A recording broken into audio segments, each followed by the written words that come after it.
Hello everyone, in this video I'll take you back to my life in Thailand during my exchange program. In my last video I shared what I've been up to over the past year and a half, which included studying in Bangkok, completing an internship and joining a company called V88 as a no-code developer. While I didn't make many videos during that time, I did record quite a bit, and I thought it'd be fun to create a day in the life video of how I lived back then. It will be great to look at this in 10 years' time. So, here's how a typical day went. I usually started my day by cooking breakfast. Since I'm not a big breakfast eater, I kept it simple. Scrambled eggs on a tortilla. On this particular day, I had an exam, so I also spent some time studying in the morning. While the exams weren't too difficult, it's important to go through all the material properly. We lived on the 23rd floor of a condo in Bangkok, about 45 minutes from school, and so it's quite a journey to get there. In the beginning, we had two choices. One is living on the campus, and this would allow us to connect easier with all the other exchange students. Or option 2, and that is renting a condo in the middle of Bangkok and travel. In the end, we went with option 2, just because we weren't going full-time to school and we also wanted easy access to night buses and trains to travel around Thailand. So every morning we need to go to school, we first walk to the metro station. The streets in Thailand are always buzzing with activity, and seeing all the electrical wires everywhere became part of the charm. Checking into the metro was super easy. You just use your credit card. The metro was very efficient, and while it could get crowded during peak hours, it wasn't too bad that day.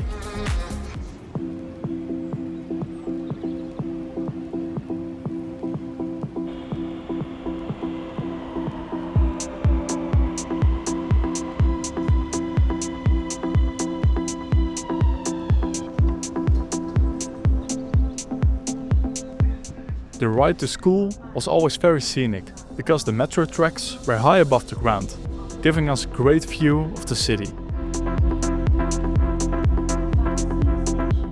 After about 15 minutes in the metro, we transferred over to the Red Line. The Red Line is one of the newer additions to Bangkok's transport system, officially called the SRT Red Line. It's part of the State Railway of Thailand's urban commuter network. It's designed to connect the city center to outer districts and suburbs, making it a vital link for students, workers and travelers.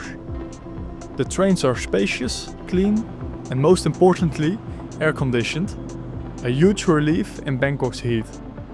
Riding this Red Line also gives you stunning views of the city, as the tracks are elevated above ground level. Now let's talk about Bangkok's traffic. It's notorious.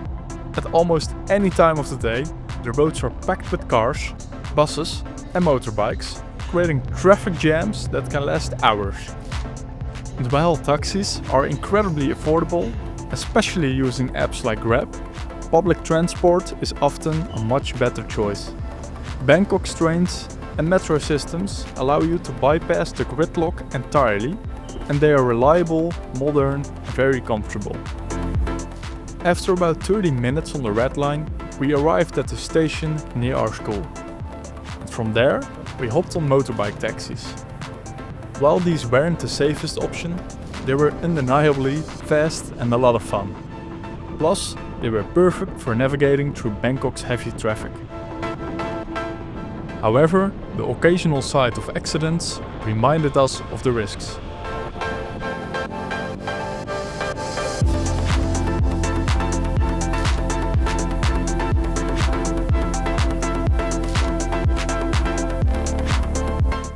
Once we reached the campus, which was massive, we headed to our building for lessons. The school even had golf carts to help students get around.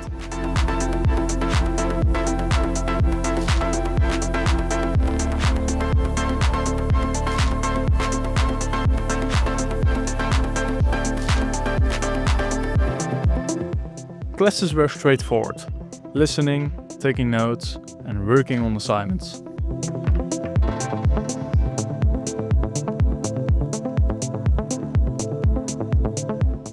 And between those classes, we hung out in the cafeteria, had a coffee, and worked on projects.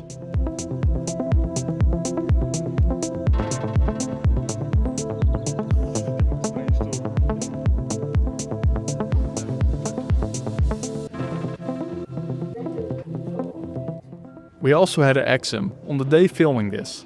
So yeah, we needed to make this one as well. After the exam, we were done for the day.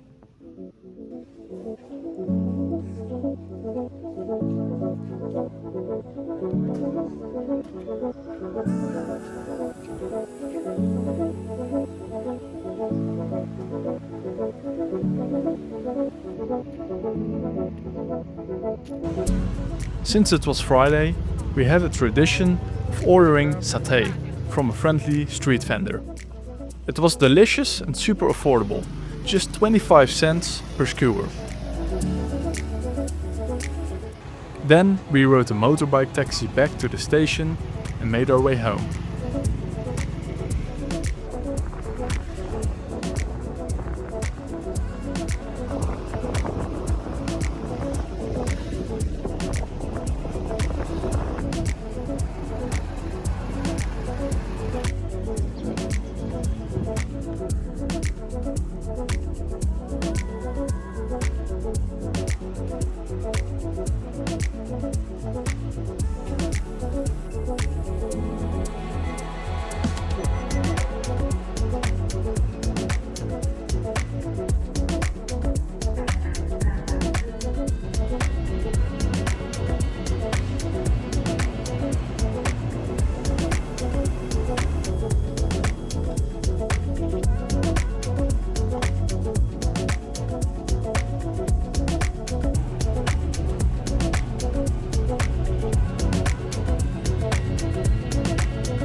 Our condo was located slightly outside the city center, which was nice because it was way quieter.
Nearby, there also was a huge supermarket called Lotus, where we often grabbed dinner at the food court.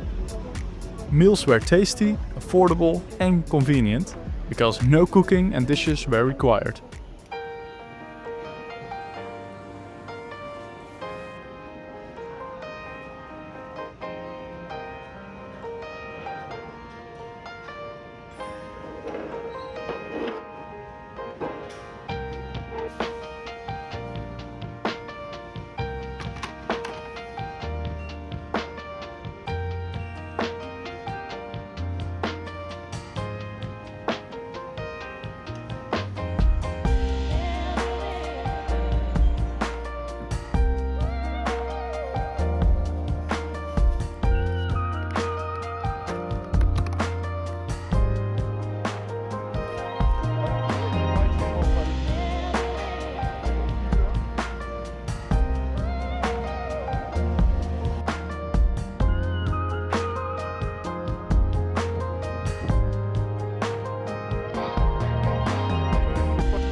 So, throughout the week, when we had school days, we usually went to the condo's gym.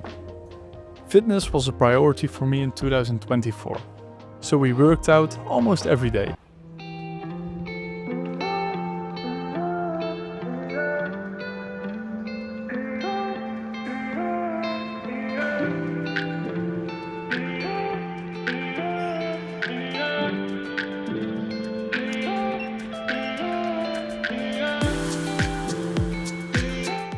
After the gym, we hit the sauna, which was great for recovery.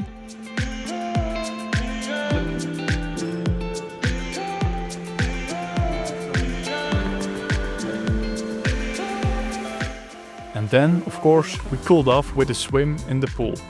It was a perfect way to wind down.